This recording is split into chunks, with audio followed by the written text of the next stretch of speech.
Me llamó a su despacho, y ni siquiera me dejó sentar. Solo deslizó el papel. Fecha: 4 días antes de mi jubilación completa. Y eso fue solo el comienzo. Empecé a pensar, ¿cuándo empezó todo? Estaba en la entrada, como siempre, a las 06:45. Aquel miércoles, la niebla cubría todos los edificios, gris, espesa, como pintura húmeda. Detrás de mí, el torniquete se cerró con un clic seco. Metí mi tarjeta de empleado en el bolsillo, el mismo gesto de los últimos 29 años. Ni un solo retraso, ni una baja médica injustificada. En todo ese tiempo, solo 2 semanas de vacaciones seguidas. «Buenos días, Mateo», me saludó el vigilante, sonriendo, con ese tono de respeto que no se gana en un mes. Le devolví el saludo con un gesto corto. No hablaba mucho antes de las 8. En el vestuario, los mismos casilleros herrumbrosos, las mismas bromas en los bancos. Un joven técnico comentaba algo sobre una nueva política de reestructuración. No presté atención. Se dicen muchas cosas en los pasillos. Subí al tercer módulo, sección de mantenimiento técnico. Mi zona, mi territorio. Cada válvula, cada interruptor, cada panel tenía mi huella. Cuando algo fallaba, me llamaban a mí. Cuando se necesitaba alguien de confianza para las inspecciones externas, también era yo. No por carisma, por constancia, por no fallar nunca. A las 08:05 exactas llegó el correo interno. Un sobre blanco, con mi nombre. Pensé que sería una circular más. Pero estaba firmado por el nuevo director de operaciones, Ignacio Robles. Llevaba apenas 6 meses. Joven, trajeado, con sonrisa de máster de negocios. Nunca había pisado mi sección. Lo abrí. Leí una frase, luego otra, y otra. Reestructuración interna. Eliminación de redundancias. Fin del contrato a partir del viernes. Sentí que algo me empujaba hacia atrás, como si el suelo cediera bajo mis botas. «¿Todo bien, Mateo?», preguntó Claudia, una supervisora más joven. Asentí. No podía hablar. Me encerré en el almacén entre estanterías de herramientas. Las palabras del documento se repetían, flotaban como avispones.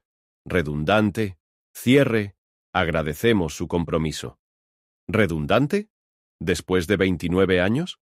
¿Después de haber entrenado a 3 generaciones de técnicos? Me quedé allí mucho tiempo. No fui a comer. No respondí llamadas. Hasta que un mensaje de recursos humanos apareció en mi móvil. Por favor, pase por la oficina antes de finalizar el turno. Subí como un autómata. El pasillo olía a desinfectante y a falsedad. «Mateo», dijo Robles sin levantar la vista del portátil. «Ya ha leído la carta. Es una decisión de la dirección. No es personal». Me quedé de pie. No pregunté nada. Él tampoco ofreció explicaciones. Tiene derecho a una indemnización ajustada a la ley. Todo está en el expediente. Extendió una carpeta azul. La toqué. No la abrí.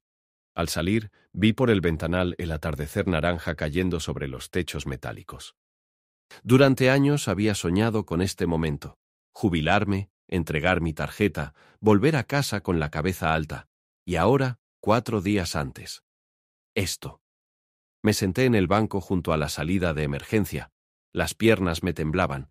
Algunos compañeros pasaban, saludaban, pero yo ya no era uno de ellos. ¿Por qué ahora?, pensé. ¿Qué cambió? Y supe que tenía que volver al principio, a cuando todo empezó a romperse. El día siguiente llegué a la misma hora, pero algo ya no encajaba. Los pasillos parecían más estrechos, la luz fluorescente más fría, los saludos más mecánicos. Me sentía como una sombra dentro de una película que ya no era mía. No fui a mi puesto. Caminé hasta el cuarto de archivos, al fondo del ala administrativa. Nadie solía entrar ahí, salvo por necesidad urgente. Cerré la puerta tras de mí y me senté frente al ordenador polvoriento. Tenía acceso limitado, pero mi contraseña aún funcionaba. Busqué mi expediente. Busqué la fecha de inicio, las evaluaciones anuales, los cursos. Todo estaba ahí. Impecable. Y entonces algo me hizo detenerme. La fecha de corte de antigüedad no coincidía. Según el sistema, mi contrato estaba registrado como renovado en 2006, aunque yo nunca firmé una renovación. Eso recortaba 13 años de servicio. Sentí un hormigueo en la nuca. Volví a leer el informe del despido. Citas legales, porcentajes, una fórmula de compensación basada en una antigüedad. Falsa. Salí del cuarto con un nudo en el estómago. ¿Mateo? Era Laura, excompañera de Recursos Humanos. Ahora trabajaba medio tiempo desde casa, pero venía algunos días. ¿Todo bien? No supe qué decir, pero algo en su mirada me animó. ¿Tienes 5 minutos? Asintió y me llevó a una sala pequeña, con una cafetera rota en la esquina. Cerró la puerta. Me han despedido, dije, al fin, 4 días antes de mi jubilación. Y he visto algo raro en mi ficha. Laura me miró largo rato. ¿Viste la fecha de renovación? Asentí. Ella suspiró. No fuiste el único. Sus palabras colgaron en el aire. Me temblaban las manos. ¿Cuántos más? Al menos 8 en los últimos 2 meses. Todos mayores de 60. Todos con hojas impecables. ¿A todos les cambiaron la antigüedad en el sistema antes del despido? No podía creerlo. O sí, pero no quería. ¿Quién autorizó eso? La orden vino de arriba, susurró. Robles trajo su propia gente a informática. No dejan rastros. Pero yo tengo copias impresas de algunos contratos originales. Guardé los tuyos. ¿Por qué? Porque lo vi venir. Y no podía simplemente mirar. Me apoyé contra la pared. El corazón me latía en las sienes. ¿Puedes darme esos documentos? Sí, dijo sin dudar. Pero si los usas, te van a perseguir. No solo a ti. La miré. Quise decir algo. Gracias. Perdón. Algo. Pero nada salió. Esa noche no dormí. Me senté en la cocina, con las carpetas abiertas sobre la mesa. Mi mujer entró en bata. ¿Otra vez en eso? Nos están robando, Clara. Lo sé, pero ¿vas a luchar? Buena pregunta. Yo mismo no lo sabía. Me criaron para obedecer, para aguantar, para no hacer ruido. 29 años de ser el que nunca se queja. Pero algo dentro de mí, algo había cambiado. La mañana siguiente fui directamente a la biblioteca municipal. Allí había ordenadores con acceso externo. Busqué un nombre, Javier Santos, ex sindicalista, antiguo compañero de planta, el que siempre decía lo que pensaba. Había tenido problemas, le hicieron la vida imposible, pero nunca se rindió. Lo encontré en una página de contacto laboral. Le escribí. Le conté todo, sin rodeos. Archivos, fechas, nombres. No tardó en responder. Te llamo en 10 minutos. Y lo hizo. Sabía que esto pasaría, dijo, con la voz ronca. Tengo pruebas de que esta política viene de más arriba. Es parte de un programa de reducción encubierta. Podemos unir fuerzas, pero te advierto, no será limpio. ¿Qué necesitas? Todo lo que tengas, copias, nombres, testimonios y tu decisión. ¿Estás dentro o vas a dejar que te entierren en silencio? Miré por la ventana. Los árboles del parque se movían lento bajo el viento. Me vi reflejado en el cristal. Y por primera vez no me reconocí. Estoy dentro, dije. Entonces, prepárate. Esto es guerra. Colgué. Me quedé ahí, en silencio. Escuché el tic-tac del reloj de pared. Cada segundo, un paso más lejos de la obediencia. Cada documento sobre la mesa, una semilla de fuego. Y supe que no había vuelta atrás.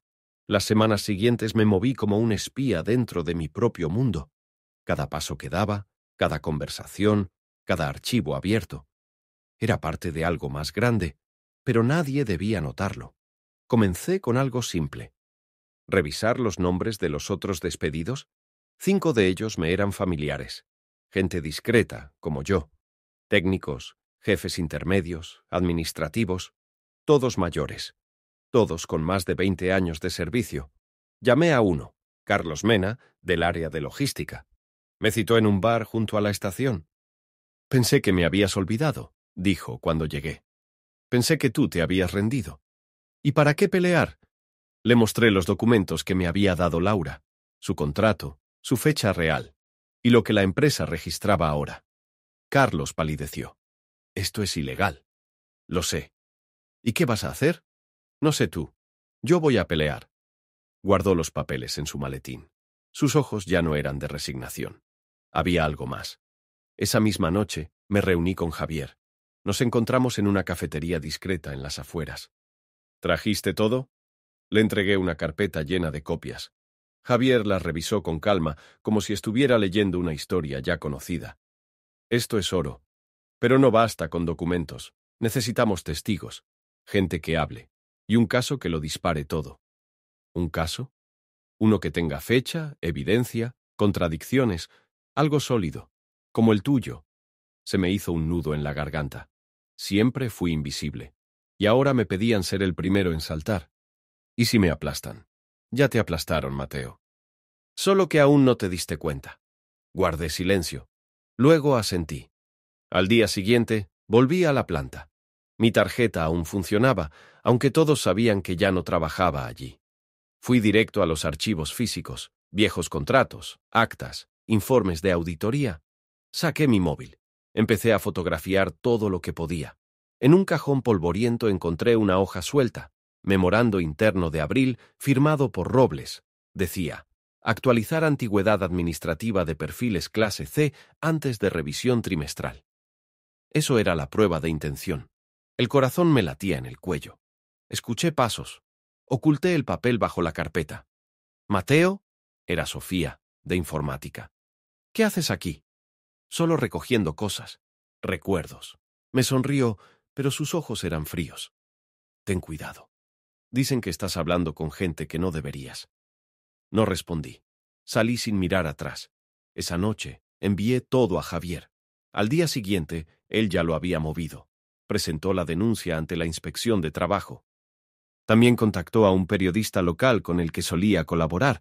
Una semana después me llamó Laura. Han revisado mi ordenador. ¿Lo saben? Saben que alguien filtró documentos y sospechan de mí, pero no tengo miedo. Gracias, le dije. Por no mirar a otro lado.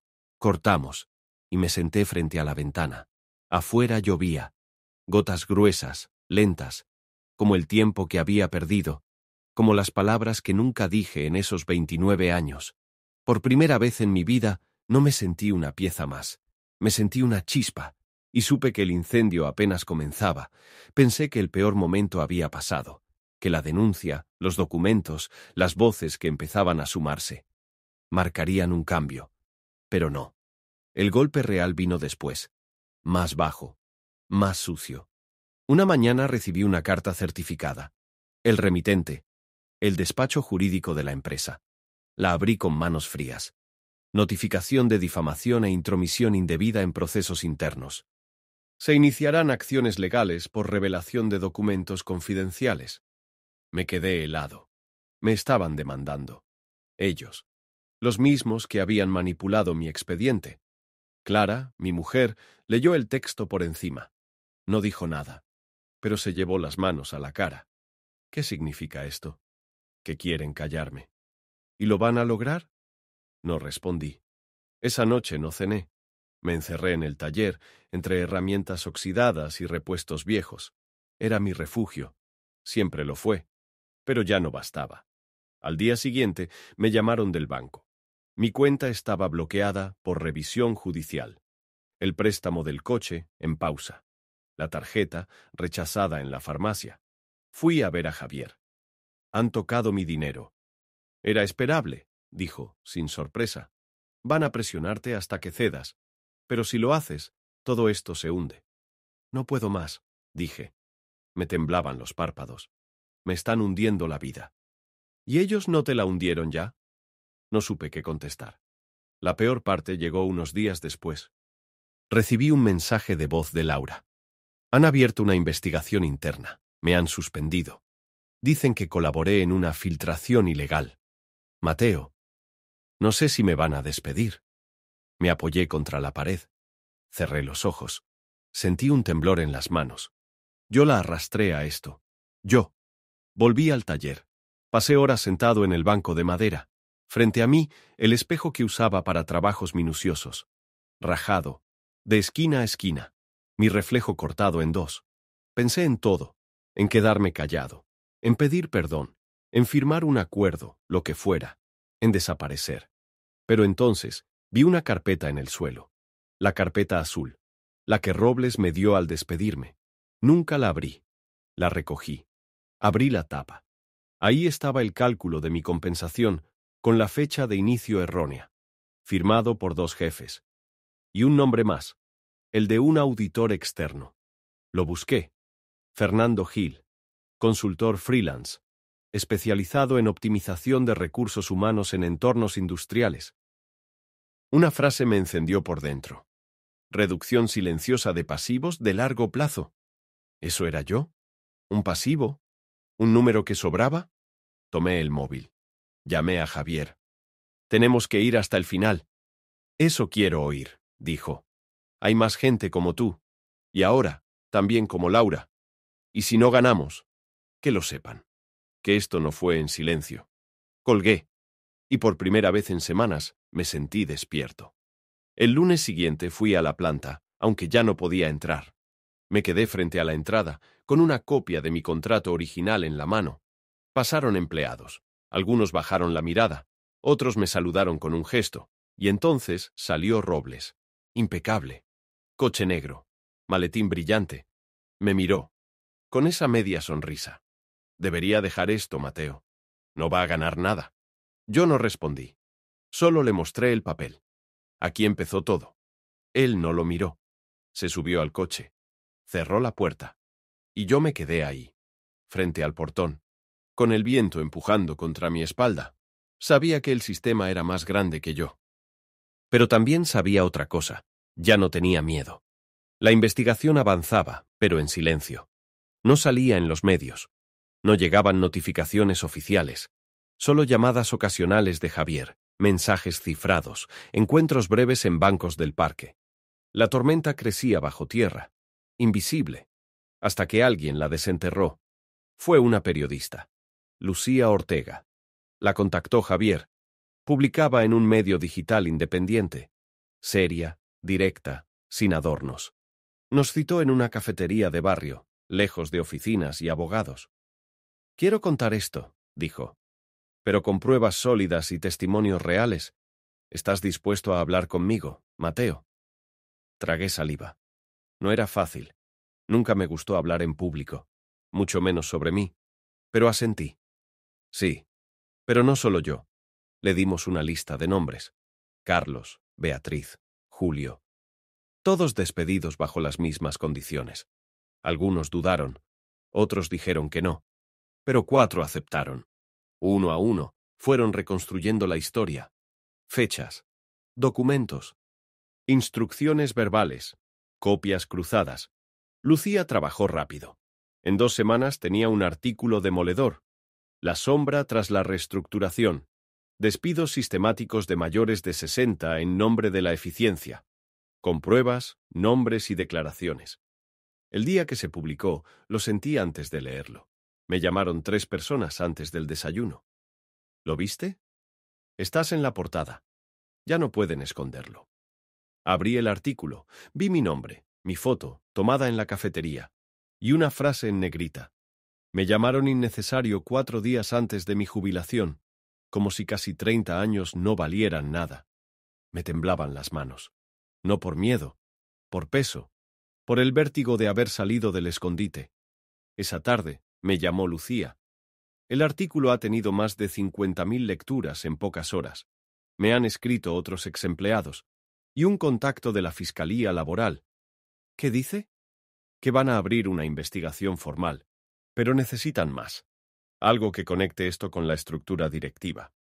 Recordé a Fernando Gil, el consultor. Busqué su perfil profesional. Decía haber trabajado con más de 20 empresas, todas con procesos de reducción inteligente. Lucía encontró algo más. Gil había recibido pagos de la empresa incluso antes de que Robles llegara. Un informe suyo recomendaba eliminar los pasivos previsionales mediante revisiones contractuales retroactivas. ¿Retroactivas? Eso era una bomba. Lucía lo publicó en un segundo artículo. Esta vez mencionó a Robles directamente, también al Consejo de Dirección. El efecto fue inmediato. Al día siguiente, la empresa emitió un comunicado.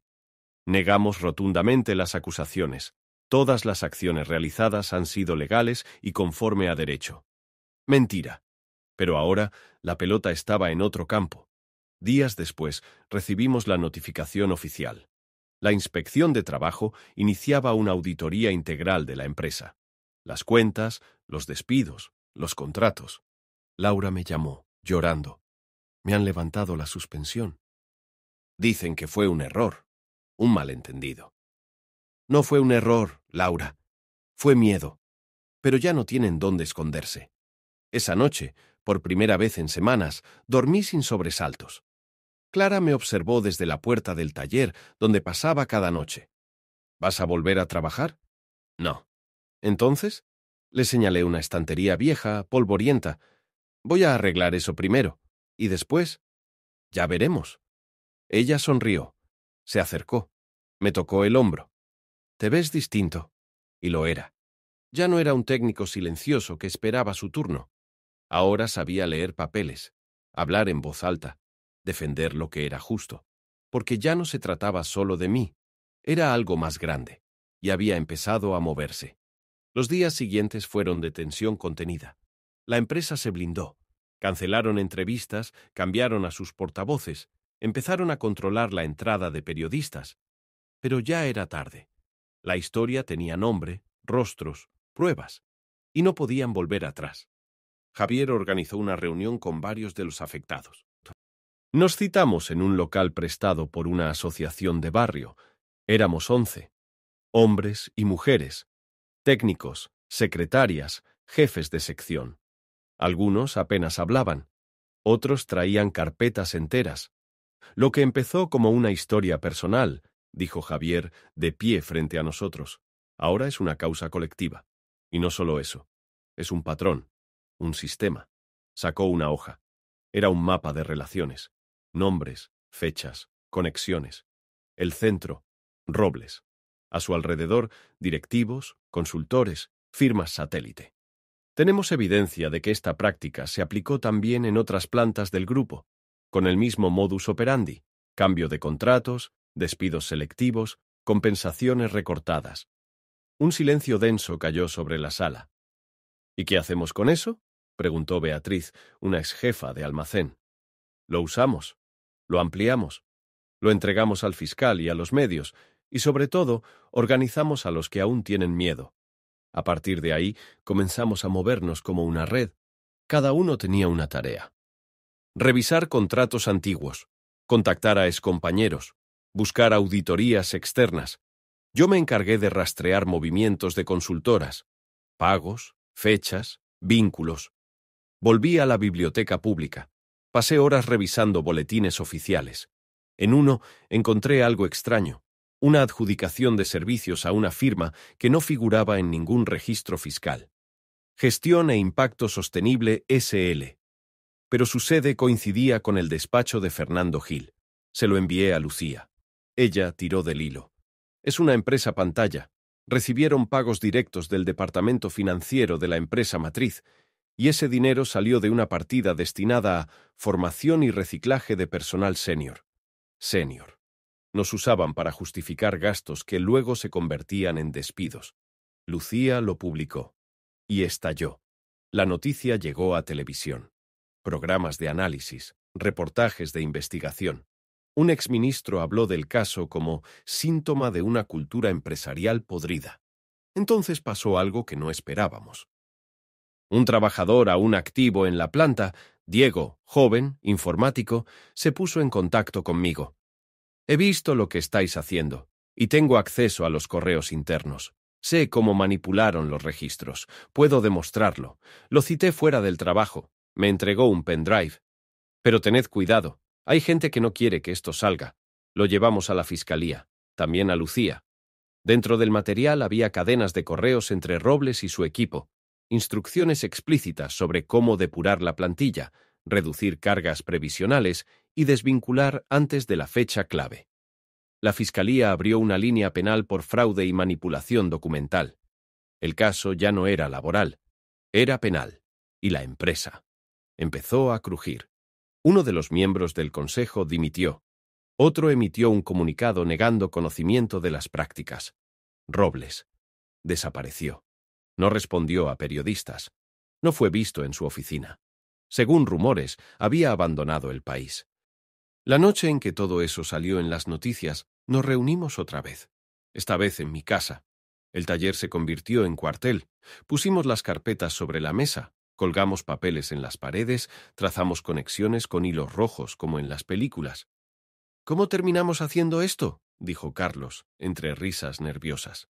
Porque ellos nos enseñaron a trabajar con precisión, respondí.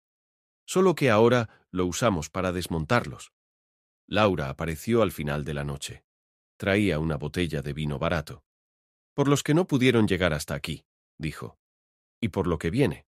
Brindamos, riendo, exhaustos, pero vivos, porque por fin el sistema nos había escuchado.